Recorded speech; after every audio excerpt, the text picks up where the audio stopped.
is happening in this weather, but it is fall, of course. I mean, I'm not going to complain yet. I was going to say, it's okay, you are, and that's all right. I'm going to hear a lot of complaints out there. I know we're still looking for some rain. I'm not sure I'm going to find any in this forecast, but I do think some changes on the temperatures, maybe some more fall-like feeling numbers headed our way, especially in a couple of days. For today, I still think we can climb way up into the middle 80s.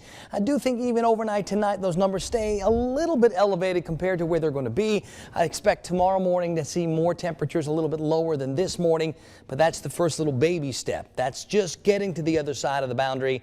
I think the big changes happen during the day tomorrow and for the next several days, when a lot of these morning numbers really drop. So get ready for some much more fall-like weather on the way, and it begins tomorrow. 58 right now in Tallahassee, 59s for Thomasville and for Valdosta. So yeah, we're starting pretty close to 60 out there. It's definitely a little bit on the warm side for some. Take a look at Bainbridge, where it's 66, or Mariana, where it's 67. We're at 61 in Moultrie, where it's 60 in Perry. It's 67 in Cross City this morning.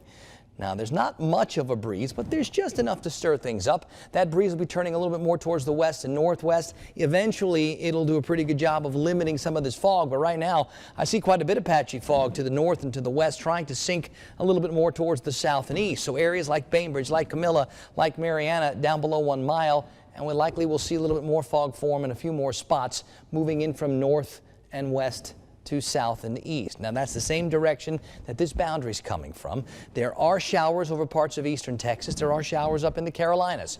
In between, there's not a lot of moisture for that boundary to work with, so that's why I don't expect to find very many showers. But I do see this cooler coming, and when it gets here, we are really going to notice it. Maybe for most of this week, heading towards the upcoming weekend, with higher pressure, lots of sunshine. But even with lots of sunshine, those daytime highs are going to struggle, and those overnight numbers are really going to drop. Now, the clouds increase today, the winds increase today. They start out of the south or west. They'll eventually end up northwest, and I suspect we're going to be issuing that small craft advisory by tonight. It's 50s and 60s out there this morning under mostly clear skies. I think this afternoon we can still make the mid-80s, 83, 84, 85, 86, all within play. Rain chances inch up to like 20% at best for tonight. That's the boundary as it moves through the area. Look how the temperatures change.